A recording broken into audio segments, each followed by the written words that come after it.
কিভাবে বিএনপির একজন নেত্রী বলছেন আমরা চাইলে এখানে গুন্ডা নিয়ে আসতে পারতাম, অর্থাৎ গুন্ডার পৃষ্ঠপোষকতা ওনারা দিয়ে আসছেন।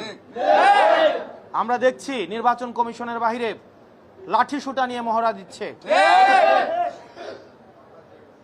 নির্বাচন কমিশন, প্রধান নির্বাচন কমিশনের অফিসের যদি এই অবস্থা হয়, সারা বাংলাদেশে এই বিএনপির যারা রয়েছে এই গুন্ডাদের পৃষ্ঠপোষকতা দিচ্ছে, তারা কিভাবে ভোট কেন্দ্র দখল করবে সেটির আজকে হচ্ছে টেস্ট ম্যাচ হয়ে গিয়েছে। এবং এইসব নেতাকর্মী বাংলাদেশে কিভাবে, হাসিনার সময় আমরা বলতে শুনেছি, হাসিনা বলতো 20টা হুন্ডা 10টা গুন্ডা নির্বাচন ঠান্ডা।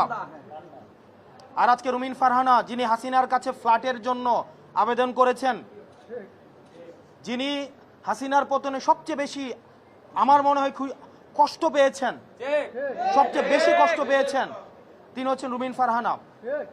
আমরা 15 আগস্টে আওয়ামী লীগ থেকেও বেশি আওয়ামী লীগ পণ্য যাদেরকে মনে হয় তাদের মধ্যে রুমিন ফারহানা অন্যতম।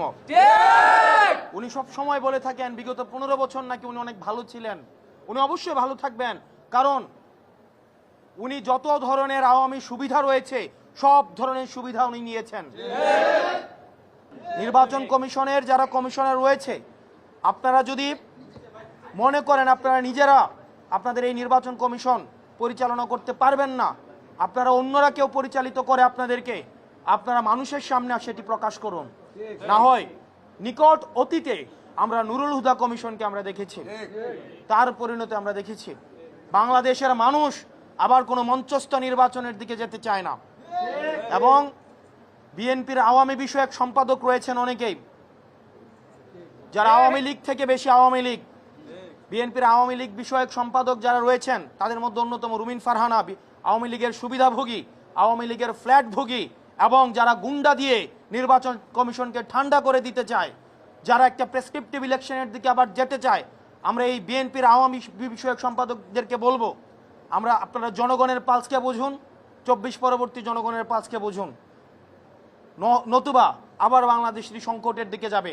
এবং তাদের কারণেই আমরা বিশ্বাস করতে চাই বিএনপি এখনো পর্যন্ত গুন্ডাতন্ত্র, তারা যেই বিএনপির এই ফজলু সাহেব, উনাকে এখনো পর্যন্ত আমরা সম্বোধন করছি, সম্মান দেখাচ্ছি, কিন্তু উনি যে ধরনের বক্তব্য দিচ্ছেন এবং রুমিন ফারহানা যে ধরনের বক্তব্য দিচ্ছেন, যে ধরনের কার্যক্রম পরিচালনা করছেন, আমরা ধরে নিব এগুলো হচ্ছে বিএনপির হাই কমান্ডের ইনস্ট্রাকশন। এবং আজকের নির্বাচন কমিশনে যেই ঘটনাটি ঘটেছে সেই বিষয়ে বিএনপি কি অবস্থান নেয় সেটির প্রতি আমরা নজর রাখব। এবং পুলিশ ভাইরা যারা রয়েছেন, আমরা আপনাদের প্রতি আবেদন জানাবো, আপনারা দয়া করে ক্ষমতামুখী হওয়ার কোনো প্রয়োজন নাই। আপনারা দেখেছেন নির্বাচনের আগের রাতে যে ওসিরা, যে এসপিরা, যে পুলিশরা টাকা খেয়ে নির্বাচন করে দিয়েছে, আমিরামিন নির্বাচন করে দিয়েছে, তাদের আজকে পরিণতি কি হয়েছে। আপনারা জনগণের পক্ষে থাকেন, জনগণ আপনাদেরকে বাঁচাবে, কোন রাজনৈতিক দল আপনাদেরকে শেল্টার দিতে পারবে না। যদি জনগণ আপনাদের পাশে থাকে তাহলে এই হুন্ডা গুন্ডার রাজনীতি বাংলাদেশে আর পুনর্স্থাপিত হবে না। আমরা এই গুন্ডার রাজনীতি আমরা ভারতে পাঠিয়ে দিয়েছি। এখন এই রুমিন ফারহানারা যদি সেটি আবার বাংলাদেশে রিহ্যাবিলিটেট করতে চায়, তাহলে হাসিনার প্রতি তাদের যে আন্তরিকতা, তাহলে হাসিনা যেখানে আছে তাদেরকেও সেখানে চলে যেতে হবে।